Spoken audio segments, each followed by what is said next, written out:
And welcome in to the DNVR Broncos podcast presented by, you know it. You already know it. It's presented by MSU Denver. Go to msudenver.edu/online to check out all they have to offer. We're talking 40 plus online and hybrid programs, 750 classes.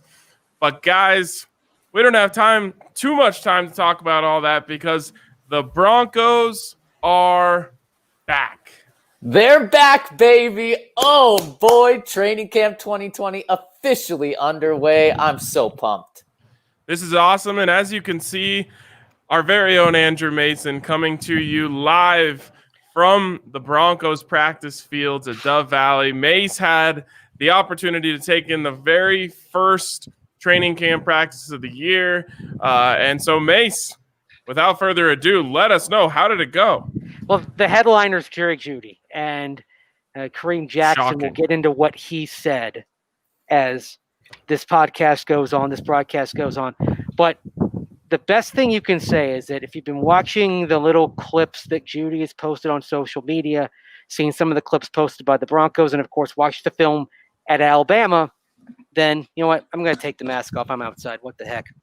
Then Jeudy is as advertised, the real deal. As far as being able to make a sharp cut and generate 2 steps of separation, being able to make a cut after he catches the ball and juke and send Josey Jewell flying. The interesting thing, guys, is that most of Jeudy's work came with and against the second team today. There were some bits and pieces of him with the ones, but primarily his work was coming with Jeff Driscoll pulling the trigger. And guys, Jeudy doesn't look like he should be anybody's backup. Jeudy needs to be starting. Just get him out there on the first team. Right. Here we go. Frickin' now. Here we go again. It's you know, why do we got to do this? Why is Tamar Dotson is got to earn the job, and Jeudy's playing with Jeff Driscoll?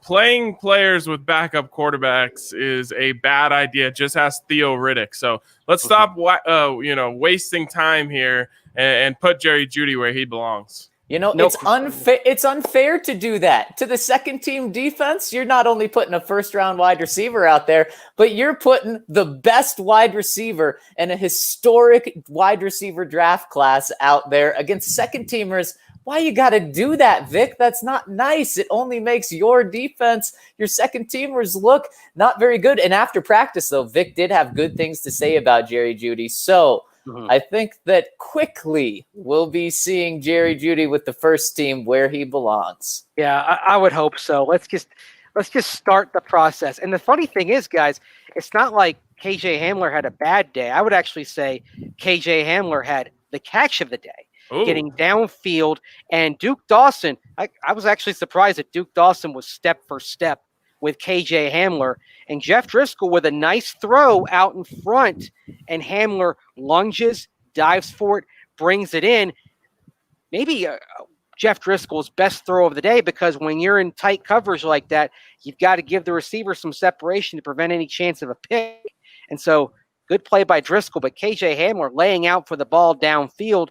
But that was kind of the only glimpse. Today was mostly the Jeudy show. Although at times, Cortland Sutton made some plays as well, although he slipped on a route, allowing Bryce Callahan to pick it off. But boy, Jeudy's the headliner today, guys. And if you weren't excited before today, you have to be excited now. I mean, you can hear just the crowd listening to this podcast is going wild when Jeudy's the headliner. It might have had something to do with Nathan McKinnon putting the Avs up 1-0. That too. I can't see the time there, but like 2 minutes into the game. The bests are just performing on this Friday, right? You got Jeudy on the football field, and you got Nathan McKinnon on the ice. So quickly, Mace, take us through just a couple play. You said that he left Josey Jewell in the dust. What else did you see from Jeudy directly that was so impressive? Just the ability to what we've seen on film at Alabama, the ability to use the cuts to generate separation. He did it to Isaac Yiadom a couple of times. The other thing is it's so effortless with him, and you get him downfield, and you know how sometimes the receiver will just kind of put his arms up and kind of pluck the ball out. Yeah, it's out in front. He did that multiple times today, and just. It's no pad, so I want to restrain it a little bit, and I also want to see what he does against more first-team cornerbacks than he would have seen today. But yeah, it's the whole picture, it's the whole package, guys. And it's not that Tim Patrick working with the ones primarily had a bad day, but you just gotta get Jerry Jeudy up there with the ones. You just have to do it. Without a doubt. And Mace, I understand where you're coming from, wanting to hold back. It's day one. It's no pads. But Kareem Jackson isn't holding back, so I'm not holding back. After practice, Kareem Jackson said Jerry Jeudy can get in and out of breaks better than I've ever seen anyone before. This isn't like a rookie. No, and this isn't a rookie Kareem Jackson. This is 10-year vet Kareem Jackson, who, by the way, has gone up against DeAndre Hopkins for many years out there in Houston. This is Kareem Jackson, who's been against the best. And day one of practice, Jerry Jeudy does it better than anyone he's ever seen. I think Kareem Jackson, if he had been asked to before the draft, would have given a glowing scouting report because, of course, like Jerry Jeudy, is an Alabama Crimson Tide product, and pointed out, hey, that he's been watching Jerry Jeudy since he was a freshman at Alabama. And what Jerry Jeudy is doing out here probably surprised Kareem Jackson less than any other player on the field. I would like to take the title as least surprised by Jerry Jeudy stealing the show at the first day of training camp alongside Kareem Jackson. That's so great to hear. It shouldn't come as a surprise. They should stop wasting his reps against second-team players. He's a first-team guy. He is a first-round pick. It won't be long. It won't be long. I have a good feeling about that. Okay, Mace, I think the second thing that most people want to know is, how did Drew Lock look? Solid day for him. Now, he had a couple of picks. One I'm not concerned about. In the team period, he's looking for Cortland Sutton, little route to the right, and Sutton, as he's making his cut, just slips. It happens, and Bryce Callahan, to his credit, is right there on Cortland Sutton's hip pocket, makes the pick. You know what? Tough break for Drew Lock there. The interception that he had in 7-on-7, and the 7-on-7 period, by the way, that was the roughest one that Drew Lock had today. In 2 sets of reps, completed 3 of 7 passes, and he got picked off. And what happened on the interception, guys, it was right there. It was the 3rd rep of 7-on-7, and he just stared down Cortland Sutton. Looking to his right, stares him down. It's a short route. Alexander Johnson there in short area coverage. Nice break on it by him. Picks it off. So that's something that Drew Lock has got to do a bit better. Now, that said, watching his eyes as the rest of the practice progressed, he did do better. There was one play that I loved where he comes out, he's looking to the right, and Philip Lindsay is going to the left flat. Philip Lindsay's not the primary or even the secondary option on that play, but Phil is wide open. So after Drew Lock, he goes through his progressions, uses his eyes to kind of move the defense in one direction, and then at the corner of his eye sees Philip Lindsay, hits him, and gentlemen, there was so much space for Philip Lindsay there because the defense kind of misplayed it a little bit that Phil probably would have gone for 20 or 30 yards in game conditions. But that's the sort of thing you want to see from him, being able to monitor the entire field, be able to see which receivers are open, which ones aren't, but not necessarily looking in that direction. So even though I have to critique Lock for the interception, for staring down his receiver, I have to give him credit for doing a lot better at that as the practice progressed. And all I can think of when you're talking about that, Mace, is another reason to get Jerry Jeudy on the field. If he's just staring down Cortland Sutton, get him more playmakers. I did hear Deshaun Hamilton had a solid day. What was, I think you said, Mace, on Twitter, picking up where he left off at the end of last year, which is good to hear. But get Jerry Jeudy on so Lock doesn't have to lock on to his best and really only true number one receiver out there when it's just Cortland. Yeah, Deshaun Hamilton, if he surrenders playing time, he's not going to surrender it without a fight. And There was one play in particular where he got open downfield, and I believe it was from Jeff Driscoll, but don't quote me on that. I'm actually looking at my notes right now to see if I can find it. But he makes a sharp cut, and then he turns to the sideline, and with that cut, gets about 3 yards of separation on Isaac Yadam. So the route running ability we talked about Deshaun Hamilton having when he came in, it was on display today when he's able to use that to get the separation. He's not going to get separation with his vertical speed or his quickness. He's going to get it with the cuts on his routes. So that was playing to his strength. That was good to see for him today. Maybe having a route running expert in the building now is helping Deshaun Hamilton finally hone in those skills. No doubt. The other thing is also because you didn't have pads on, it's going to be tough to gauge the defense. Von Miller, he had some pressures today. He also got the benefit of working against Jake Rogers from time to time, and that was not a good matchup for young Jake Rogers. To say the least, that was a teachable moment for number 69, who did not surrender his number to the 6'9" DeMar Dotson, the tallest player on the Broncos. Jake Rogers and Elijah Wilkinson split the first team reps at right tackle, and Vic Fangio pointed out that, hey, Rogers did play some at the end of last year, said Rogers has had a pretty good offseason for what it's worth, but at the same time, yeah, I don't see Jake Rogers pushing for the right tackle spot based on what he did today. The other interesting thing there on the offensive line is Austin Schlottman working at center for the time being. A little bit of a ragged day for Lloyd Cushenberry, who was part of a fumbled center snap exchange with Jeff Driscoll. I don't want to say who was at fault. Really couldn't tell based on what I saw. And then had a snap that was a little bit high later on, but also settled down and did some solid work creating some holes on the interior for the running backs. Yeah, and that right tackle position, Broncos they're gonna mess around with it. They're gonna take their time. And Ryan, you're shaking your head. I agree. I asked Vic about DeMar Dotson after practice, and he said we've got to get familiar with him. We've got to get him caught up. He has the license and the permit to win a starting job, but it's going to take a little while to find out where he's at. This isn't a thing where, even though it's Jake Rogers playing some starting right tackle and Von Miller just schooling him, we're still not going to see DeMar Dotson out there with the first team on Sunday. We're not going to see it on Monday. I think it's going to be a while till he's really getting the opportunity. And then what I just don't want is it's the last week of camp when they're finally getting DeMar first team reps, and then they're saying, well, it's just a little too late to make him the starter. I don't want to see that. I want to see him in the starting lineup as soon as possible. Yeah, I'm totally with you. Just sign on the Dotson line and dot your I's and make sure you cross your T's as well. You know, there's no reason to mess around with this, in my opinion. The longer you wait, the less reps that your starter gets with your starters, and that just doesn't make sense to me. And that applies to Jerry Jeudy. It applies across the board. Absolutely, and I think Noah Fant made the point after practice, guys, that even though you don't have fans out here, of course, it certainly looks and sounds different without a couple of thousand people up on the grassy knoll.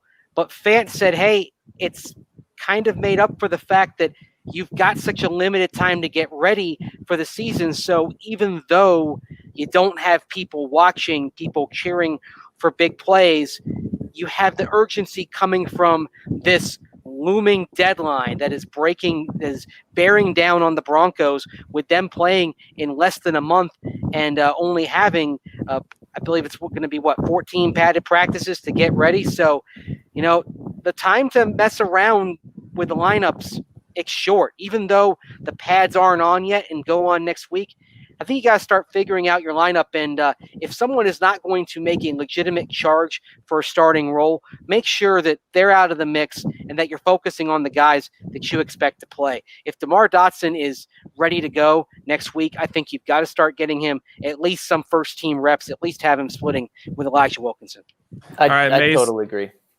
You're going to have a full report on the DNVR.com from this practice, so people will be able to get all the inside details. Mace does an incredible job of keeping notes, and I'm sure you'll get some stuff that you won't be able to get anywhere else. But before you get to working on that, what else do people needed to know from this practice? What were some guys who maybe stood out that you weren't expecting, or just anything else that you think was pertinent from this practice? I'll tell you what, I liked Alexander Johnson today, just kind of being around things, anticipating, and of course I mentioned the interception that he had earlier.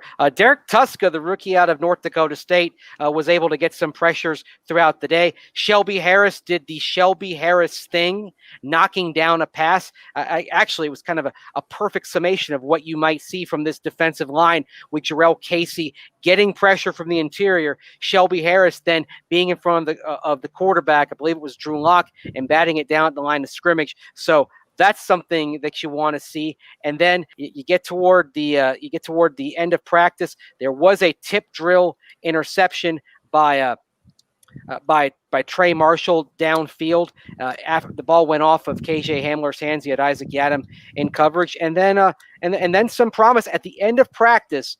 Somebody who really wasn't active to this point, but did a good job reading a bad pass, and that was Michael Ojemudia working against an offense led by Jeff Driscoll.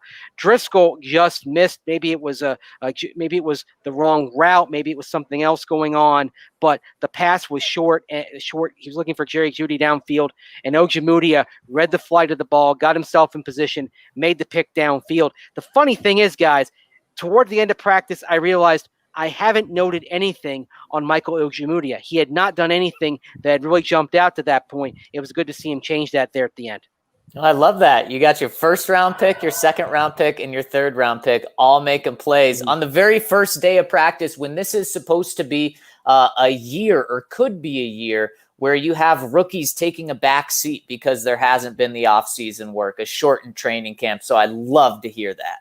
100%. And also, I noticed there was a comment here coming in from Antonio Acosta, who asked, Eddie plays with Jeudy, Hamler, Fant, and Sutton all out there at the same time. Well, I noted one play where I saw the four of them together. Unfortunately, it was the play where Cortland Sutton slipped as he was running his route and Bryce Callahan jumped it. But at least we know that formation, that package, is something that the Broncos are already starting to work on. Mace, Awesome. I got one more for you really quick. Mm-hmm. I got to know about the running backs. Didn't hear much about either Phillip Lindsay or Melvin Gordon today. How'd they look? Did one of them stand out? Well, Phillip Lindsay had the play in the passing game where he got open and he galloped downfield, and he was solid, some good cutbacks.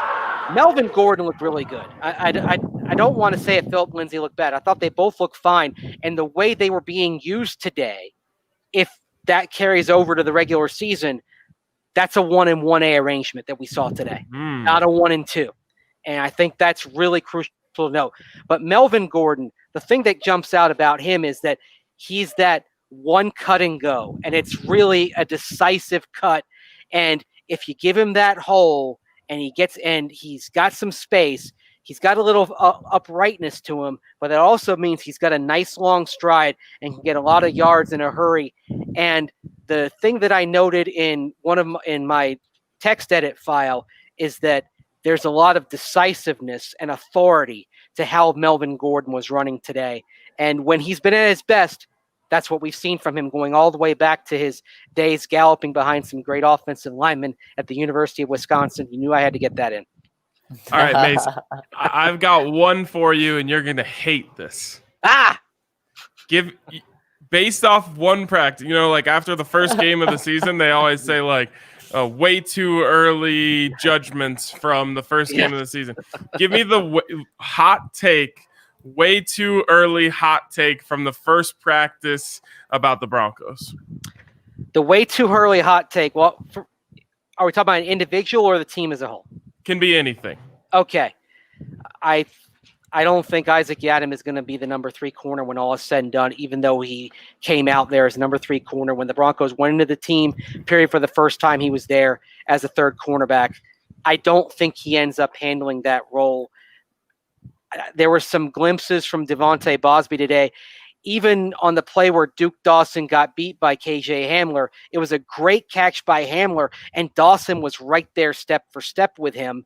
And Devontae Bosby, one thing that I don't want to take too much from the limited clips the Broncos have put out there of the last few days, because you can kind of selectively edit those, but Bosby has been around the ball and showed that tendency again a couple of times today. I think that the number 3 corner should probably be Devontae Bosby or Michael Ojemudia, or maybe even Duke Dawson pushing, and not Isaac Yiadom. If I was going by one day, that's where I would go. Mace, I like that. Mace, I'm watching the Avs game here. That take was colder than the ice they're skating on. Hey, Ryan, can I answer that question? Even though I wasn't in practice? Jerry Jeudy's a Pro Bowl receiver this year. There we go. That's how we do hot takes. That's how we do hot takes. All right, Mace, you're going to have a full report up on the DNVR.com. And I know we've got some questions coming in here on the live. We'll get to a few live questions every day that are pertinent. But if you want your question read, guaranteed no matter what on this podcast, you can subscribe to the DNVR.com. Roll into the comment section from the most recent podcast. Leave your comments there, and we'll always answer them for the subscribers. But we will get to some lives too, so don't hesitate to leave a live comment. And this one from Epley Guitar. Mace is looking club ready. Mace, you going to the club after you finish writing your story? Even if it was open, and I don't think they are.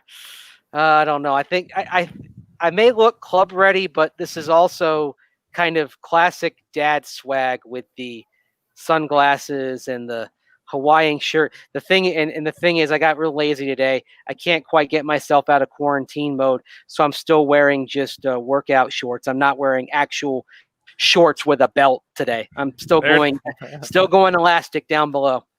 You heard it here first. Mace is not wearing shorts. All right. Man. All right, Mace. Thanks for hopping on and giving us all of your perspective, and good luck with your story and with your move today. All right. Thank you very much, guys. See you later. Enjoy. See you, Mace. All right, we're going to get into those questions from our subscribers and members. But first, a big shout out to Breckenridge Brewery. Speaking of members, we've got Christy down in the bar, one of our members, and she just told me she had her first RK special. I talked to her for a second. She was telling me how great it is. I walked away. I came back. That one was empty. She already had another RK special on deck. So Breckenridge Brewery, the absolute best beers. And the RK special, I mean, you can't beat the RK special when it comes to Breck Brews. So half Hot Peak, half Strawberry Sky. It's unbeatable, Zach. Something you got to have on deck right next to your RK special. RK special in one hand, the DNVR app in the other hand, pulling up some Colorado rugby coverage, because we are the place for everything Colorado rugby, not just Colorado rugby. United States rugby, and now Infinity Park in Glendale is the place for American rugby. USA.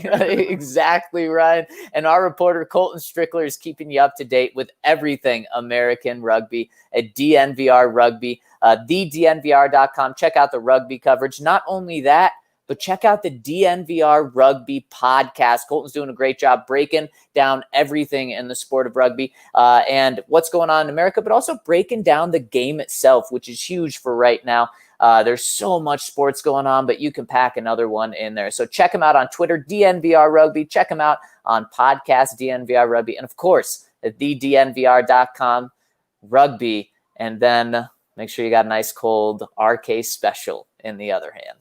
I might have to go get me. Oh no, an RK special.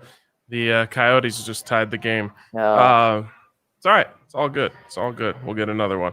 All right, let's jump into these questions from our listeners, Zach, and I'm sure there will be some good ones today. The first one, though, comes in from Maybe the Dingo Ate Your Baby. It says, who's the old man River of the DNVR crew? I myself predate Vegemite, a subscription, Mace, blood pudding, DNVR, dishwasher salmon, holes in straws, hot pockets, and so on. It seems like the spring after the Super Bowl, and right about when Zach found sweet love with Trevor Siemian. Whew, man, that is pretty good. Ryan, who are the OGs? Man, I mean, I remember a lot that, the Gunnar Canes of the world, the Ryan Claymans, those guys have been around for a long time. The Burrito Brads. Burrito Brad. I mean, lots of long time listeners. We love them all, whether today's the first day you've ever listened or you've been listening for all 4 training camps that Zach and I have been together for. Man, and what a time to be rolling with us right now. Missouri Bronco chiming in. Gentlemen, I'm becoming increasingly helpless and demoralized over here in the sea of bloody red. Get me out of here. How in the heck do the Chiefs have all this money? Is Clark Hunt pulling the funds from his posterior? Is he channeling his inner Walter White? What in the world is going on? Mace, I need the complete breakdown of their situation to open my eyes and calm down. Signed, a Broncos fan who's become 75% more concerned. Wow, this is a good day in Broncos country. Zach must not be a long-time listener, because anyone who's been listening to this podcast for a long time knows what we always say, which is that the salary cap is an illusion to make you think that there's a salary cap. There's no such thing as the actual salary cap. You can do whatever you want with your money as long as you do it in a very specific way. Yeah, and you got to give props to the Chiefs, as, of course, everyone's seeing the tweets now. They had $177 in cap space going into this offseason and seemingly have spent more than anyone else this offseason, especially on their own players. Ryan, it's exactly what you said. This can be viewed as a negative for the Broncos and the rest of the NFL, and I understand that. But also, think about this 2-3 years down the line for the Broncos. Right now, you're saying, the Broncos may have to let Courtland Sutton go if Jerry Jeudy and KJ Hamler and Noah Fant all hit. They may have to let 2 of those guys go. Well, or they can take a page from the Chiefs notebook and hope that maybe 1 or 2 of these guys will take a contract like Patrick Mahomes took, where instead of getting paid right now, he says, okay, I'm okay with a 6-year contract where I get paid in big time in year 3. The next 2 years, still kind of minimum deal. That's what the Chiefs were able to do. They were able to get their players on board, and winning helps with that. If you're winning, it's a lot easier to get all of these guys to buy into that. So this is dooming right now, but in the future, if all these guys hit, it could be a formula for the Broncos. Yeah, I mean, I think it was Tom Pelissero yesterday who tweeted the salary cap excuse is the NFL's version of she's just not that into you. And that's what I've been saying for weeks here. Like, why didn't the Broncos get a deal done with Justin Simmons? Because they didn't want to. Not for any other reason. They aren't in love with Justin Simmons, despite what some people might tell you. They just aren't. And when you're in love with them, you put a ring on it, and the salary cap doesn't stop you, and COVID doesn't stop you, and all this stuff doesn't stop you. There's always a way. Yeah, and that's exactly what Justin said. He said if they wanted to get a deal done, a deal would have been done, and Justin's right about that. It's love, or it's like, we like you a lot. We don't love you. Okay, next one here from Kyan Roningsberg. Travis Kelce extends for 4 years with the Chiefs.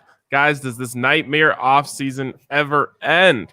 Are the Chiefs always going to be loaded with superstars as long as Mahomes is their quarterback? I really need the Broncos to be relevant this year, and if not, either the Nuggets or Avs better bring it home. Well, how about both of them bringing it home? And why not throw the Rockies in there too? They're in the playoffs if the season were to start today, and the season's like almost halfway done for the Rockies. So good news, good news. Don't worry. Jerry Jeudy had a great day today. It's not all bad in Broncos country. Here's a little tidbit on Travis Kelce. He's really good, obviously. Ryan, I had no idea how old he is. Yeah. He's like 32 years old this season, I think. He's old. So yeah, he's getting that extension, and he'll be elite this year. He'll be elite next year, but maybe the Broncos will luck out in years 3 and 4 of that contract when they'll be paying him a lot, and he'll just be an average tight end. Yeah, there's a lot of hope. Cross your fingers for something. They either got to really hit on all these draft picks, the Broncos, that is. Drew Lock's got to be a star, Jerry Jeudy, et cetera, which I think is very possible. And at the same time, they're going to need some luck on the other side of things where some guys decline. Maybe, you don't wish injuries upon anyone, but if someone were to not play for whatever reason, that might help the Broncos out. Maybe Tyreek Hill finally does something bad enough for the Chiefs to feel like they don't want him on his football team, although I don't know what that could possibly be. But, you go on down the line, they're going to need some breaks here and there.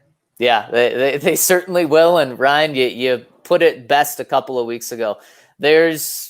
You can't reasonably expect Drew Lock to be better than Patrick Mahomes. Even if Drew Lock is exceptional, being better than Patrick Mahomes, what we've seen right now, isn't really possible. So you got to have some breaks. You're 100% right. And maybe one of those breaks can be a guy in this who this next commenter mentions, coming in from Girth Daddy. Hey guys, just looking for answers on Netani Muti. How healthy is he? Does he have a chance to play this year? Ryan, this last one's for you. Is he single? Thanks. Oh. Girth Daddy out. I'm just happy that I got to hear Zach Stevens say Girth Daddy today. That's going to get me through the day, I think. It's actually a nickname I have for myself. Oh, Jesus. Okay, Netani Muti. Too soon. You hope, this is what you hope. You hope that he stays healthy all year and he's able to get work all year and just not have any setbacks between now and next season. At least that's where I'm at, Zach. That's exactly where I'm at too, because Ryan, it's too late in the year to try to have him be your starting right tackle this year. It's too late to put Graham Glasgow out at right tackle. It's too late to try Garrett Bowles or Dalton Reisner at left tackle and have Moody be your guard. So what I'm doing, there's zero reason to rush right now. Zero. If you don't even want him to be your backup guard, I'm okay with that, because you got a potential borderline first-round pick in day 3 of the draft because of the injury concerns. He's coming off an injury from last year, so just calm down with him. Let him get fully healthy, and then next year we can talk about, okay, Ryan, cover your ears for this one. Put Dalton Reisner out to left tackle, try Netani Muti. Try Netani Muti at right tackle. That's when I'm okay with moving him around and exploring. Don't move, guys. Next one's from The Count. And just for so you guys know, in the future, we will have Mace on for the entire podcast, or whoever was at practice on for the entire podcast. At least that's the plan for now. But Mace had to get back to moving today. We put him on the job and made him move at the same day. It was really messed up on our part. But this one's from The Count. It says, Bum Talk Friday equals Jake Butt questions. 1, will he make the team? 2, is his last name the perfect last name for the position he plays? 3, what if we had taken George Kittle? What do we do with the Fant and Albert O picks? 4, do you think he manscapes that Darian? Well, I'll tell you what. I mean, speaking of Jake Butt, I don't know if our commenters are appropriate for live internet television. Yeah, seriously. Have you seen the facial hair on Jake Butt? I mean, no. I don't want to guess that that's what's going on the bum side as well. But Ryan, it makes you seem like you have my facial hair. I mean, he's got inches growing out from Jake Butt. He looks like a true mountain man. Honestly, if he can grow padding anywhere, I think he should do it. Oh, man. And he did. According to reports, he had a very good practice today, made some good plays. I, unfortunately, just because of the construction of that tight end room, I can't say that after one practice, it changes him making the team for me. I think he does make the practice squad this year, especially because it's expanded and there's a lot of rules taken off the practice squad. But Ryan, I guess you could have 4 tight ends, but then what are you doing with Andrew Beck? Are you not having anything of a fullback on your team? No, you need Andrew Beck, in my opinion. You need Alberto Kuebuna. I'm trying so hard not to say Alberto. And you need Noah Fant. And you kind of need Nick Van Nett as well as your blocking specialist. So yeah. Jake Butt, I mean, whose job does he have to take? Nick Van Nett's? I guess, but then he has to prove that he's a good, reliable blocker, right? Yeah, I guess extra practice squad spots, you could sneak Albert O out there if you don't feel comfortable about him. But I wouldn't feel comfortable with that. No, I certainly wouldn't either, especially because Albert O has played way more with Drew Lock than Jake Butt has. Exactly. So the chemistry's there. It's good questions. It's something we're definitely going to keep our eye on. And, if we're having more bum talk Fridays because of Jake playing well, then that's only going to be a good thing. I mean, these are great problems to have is, oh my gosh, we have 5 tight ends that we really want to keep. How do we do that? Those are great problems to have. Yeah, it's tough to see it for me. I have a hard time envisioning this scenario. I hope it happens. I love Jake Butt. I think he's awesome. But I'm a Butt guy, if you will. But it's very slim margin for him. He has to have a perfect training camp and take someone's job who we would put in as an automatic right now. Maybe Albert O. Kuebunam can play the H-back role and that's how you make this happen, but it's going to take some shuffling. Because you brought it up, Ryan, and because Jake's got a lot of hair right now, are you a hairy butt guy? No. From Broncos, Sooners, New York Rangers. My boys, happy Friday. Crack a Breck brew and throw a laser over the middle to Jeudy. Let's talk some Broncos football. We are so close to the season, I can taste it, so I have a couple questions. 1, who will score the first touchdown of the season? Jeudy. Oh, man, I like that. I'll go Melvin Gordon. Okay. What will Brandon McManus's longest field goal be? 55. I say 58. Oh, he gets a Von Miller. Who will score the most receiving touchdowns? Cortland Sutton. Jeudy. Ooh. What non-division game do you think is a must-win for the Broncos? There's a few, but I'll just say week 1, Tennessee. Yeah, I was going to go that as well because it's a tough stretch at first. And, man, at home, got to win that game. And it's kind of felt like that the past few years, actually, with the week 1 games. Absolutely. He finishes by saying, have a great and safe weekend and a mile-high salute to the haters. And there's actually some haters in the comment section right now here on the live. So mile-high salute to you.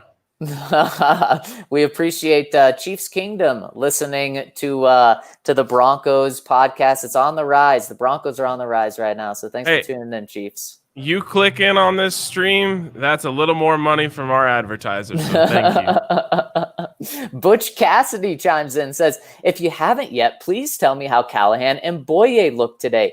In my opinion, the difference between this being a top 3 or top 10 defense unit hinges on the cornerback group. What kind of production does Callahan need this season to not be considered a huge miss?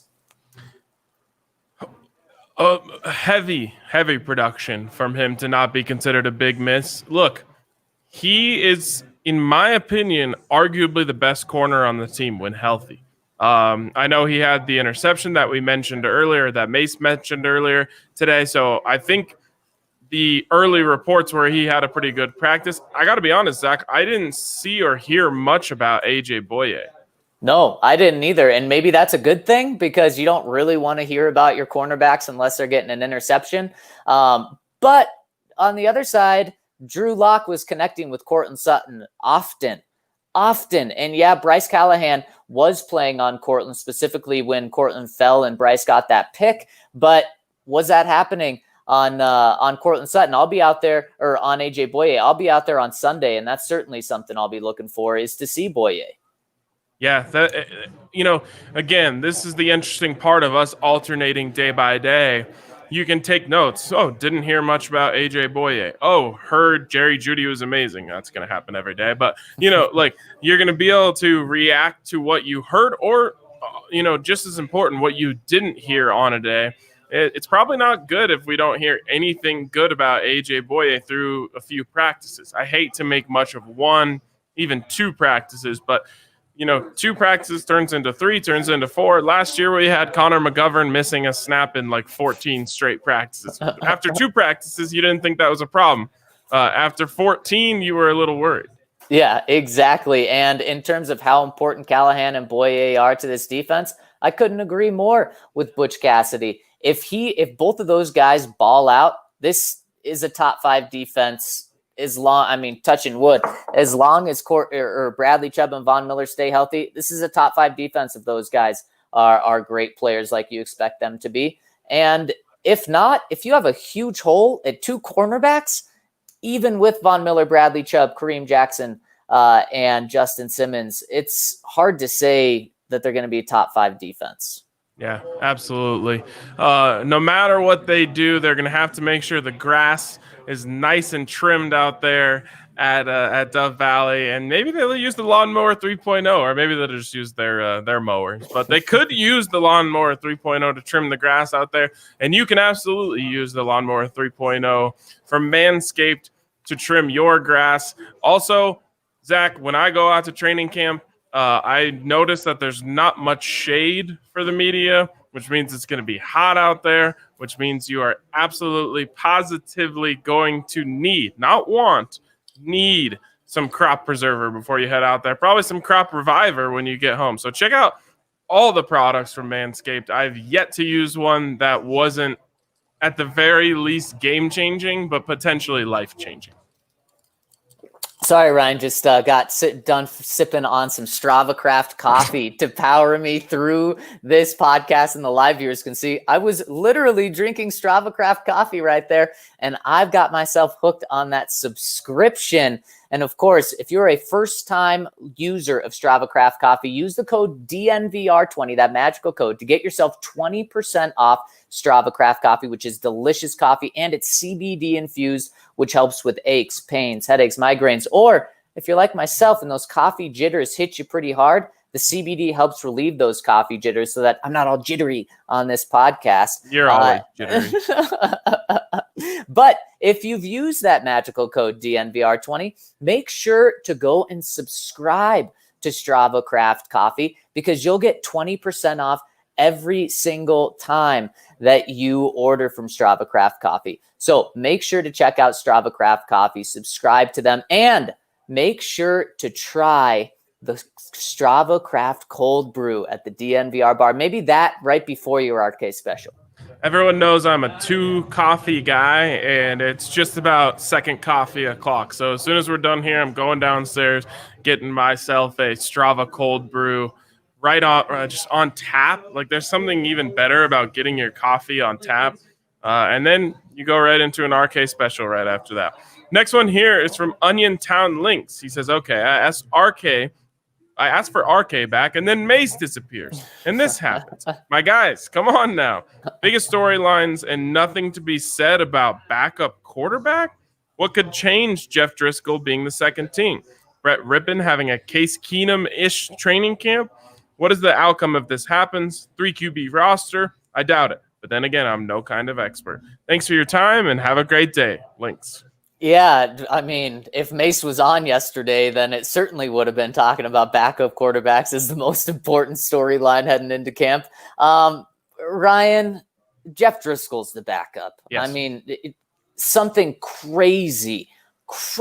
Jeff Driscoll would have to be awful in order for him to lose his job, especially because when a person's really going to take over a backup job is in preseason games. You don't have those this year. I don't see it happening. Yeah, I don't either. And honestly, Jeff Driscoll better be the backup if they're allowing him to touch footballs that are then going to Jerry Jeudy. Like, you already, last year we did this song and dance with Kevin Hogan. We had to watch a third-string quarterback get second-string snaps for, 3 weeks?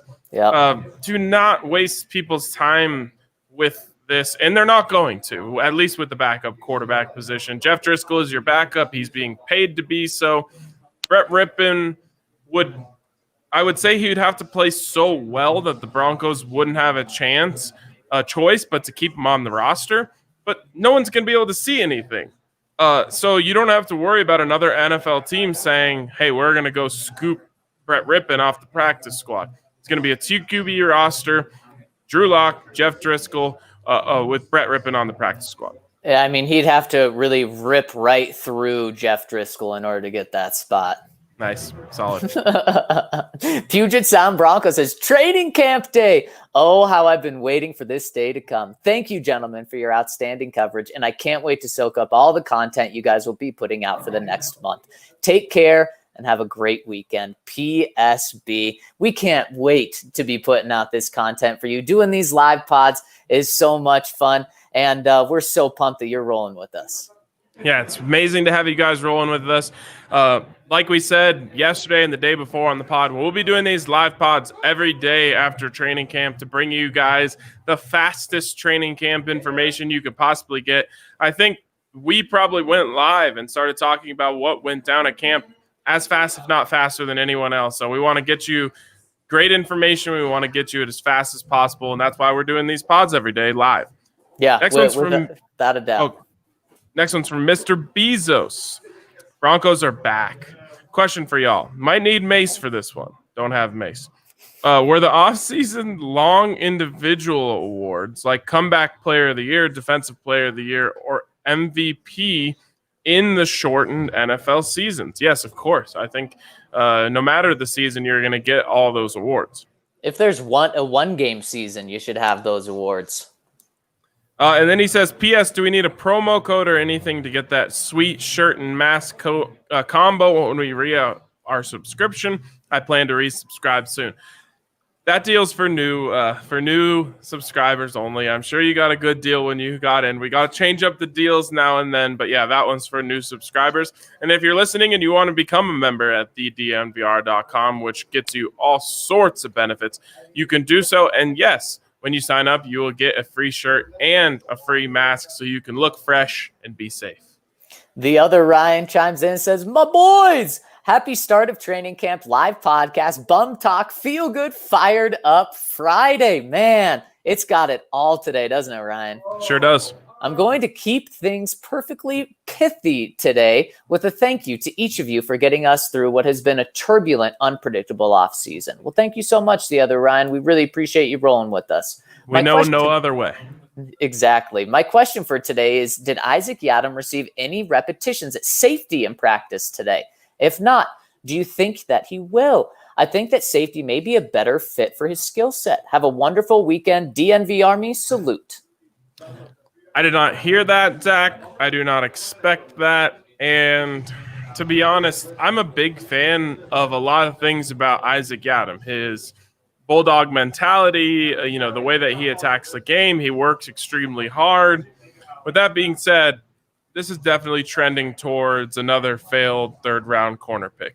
Yeah, that's what it looks like. And right now, you're not going to see him play safety until he really loses that third spot, which could become very quick, especially with Michael Ojemudia making a play today.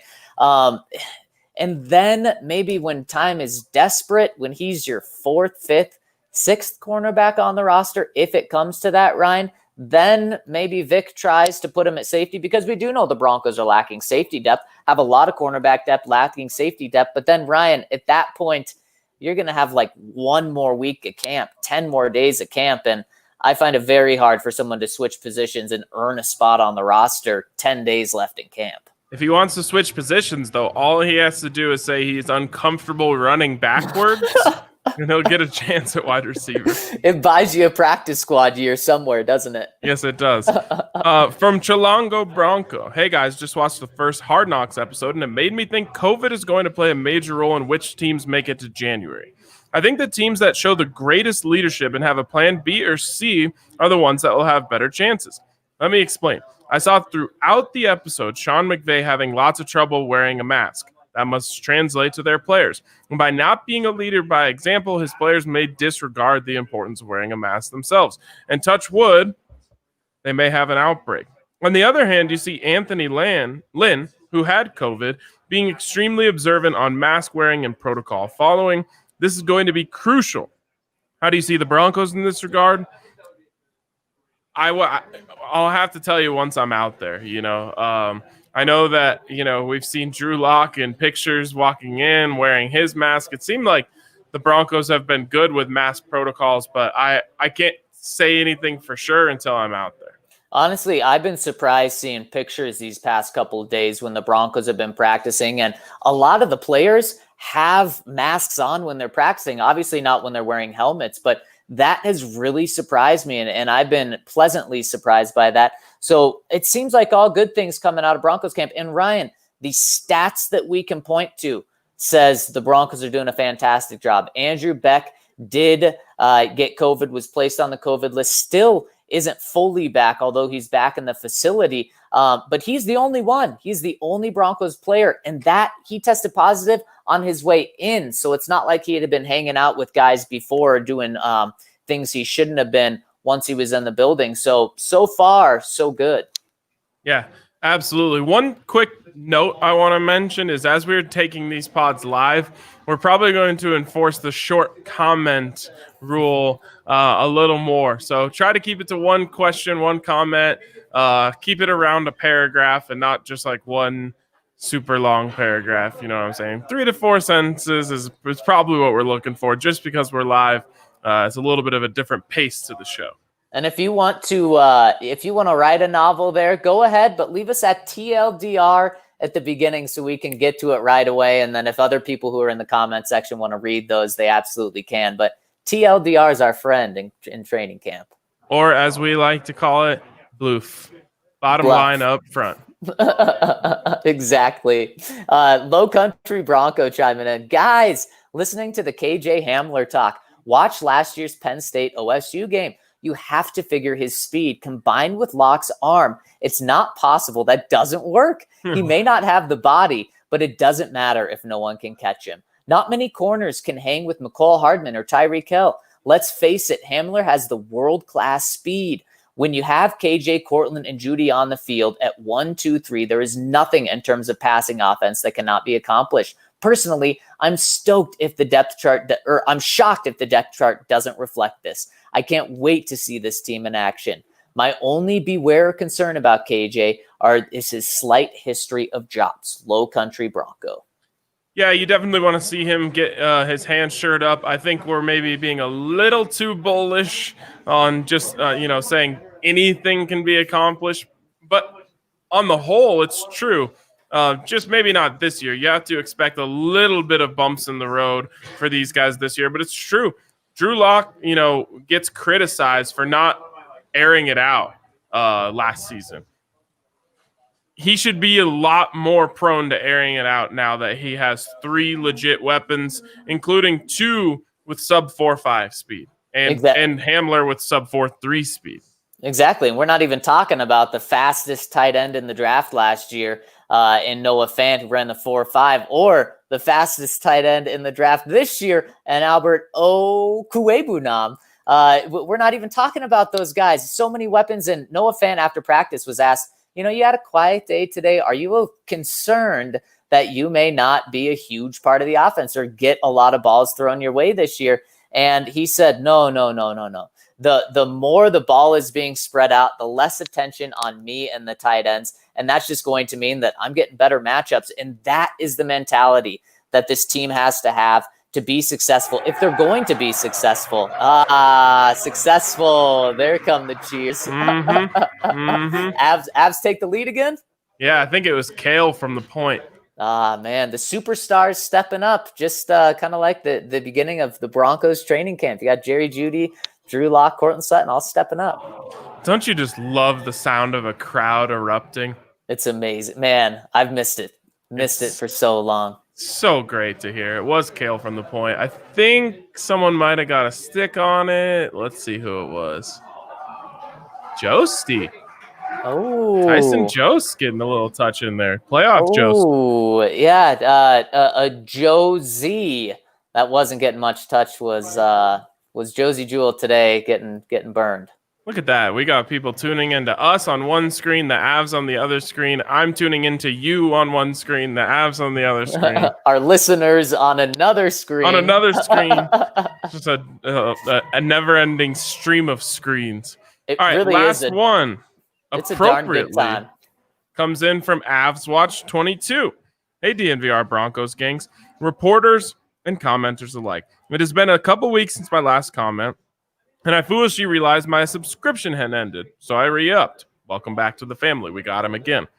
Now, I don't have to worry about my subscription ending. You guys probably just got done with training camp, and boy, I'm so excited to hear about it. I'm so excited we have 30 days until kickoff for the NFL season. I'm so excited Mace can change the scheduled loss against the Jets to a win because of the Jamal Adams trade. and I'm excited just to see the Broncos team get rolling again. This time proving to everybody that Drew Lock isn't hype, it's the real deal. And everybody else around him is the real deal too, even if they're just rookies. I know today's usually Bum Talk Friday, but I'd like to make today Fired Up Friday because I'm fired up that you guys are back at training camp and that football will be here soon. After this hype train, I'll try to part with a question. Come the trade deadline, which is around our bye week, I believe, what is a Broncos position that should be under scrutiny for those first 7 games that we could look to bolster by the deadline? Thank you guys for all your hard work. Go DNVR, go Broncos, and Zach, do your best John Gruden with this, please. Man, I'll tell you what, guys, man. Winter is coming, man. Winter is coming. It was like a little heavy on the Goodfellas. It was. I haven't practiced the John Gruden, and too bad I don't get to see him on Hard Knocks this year. Honestly, Coyotes just tied it up. Honestly, it's a good thing that you don't get to see John Gruden on Hard Knocks this year because Hard Knocks with them last year was absolute trash. Yeah, and this year the 2-man or the 2-team Hard Knocks getting like very low ratings. Well, I didn't even know it was coming, first of all. So they've done a terrible job of promoting it. And second of all, we got the Avs on, the Nuggets on, the Rockies on. I don't know if I'm going to watch Hard Knocks this year. Yeah. I'm a Hard Knocks guy. Yeah. Man, there's so much else going on right now. I care way more about all the sports going on in Denver than Hard Knocks. Spanish Gruden. I don't know if Gruden. I don't know if I can do an accent in another accent. Maybe I just did. Who knows? I think you did. Okay. So the question, what team could the Broncos be looking to bolster at the trade deadline? Oh, boy. It's not going to be right tackle because you have Juwan James coming back next year. Yep. So I go to the other side. Left tackle. You don't have Garrett Bowles coming back next year. Elijah Wilkinson, if he's your left tackle and you're looking to replace him, well, he's not coming back next year. So if you're making a push, Ryan, and you feel comfortable about every other part of your line and the rest of your offense, then it would make a ton of sense to go after left tackle. It would, but Zach, when's the last time you heard of a left tackle trade at the trade deadline? I don't know if that happens during the season. I'd love to see it if there was someone out there. But just because I don't feel like it's that likely, I look to maybe corner where the Broncos might be having some depth issues and someone's available. Didn't go in. I think that's a place where maybe even linebacker as a place where they might be able to actually find someone out there on the market that they could trade for.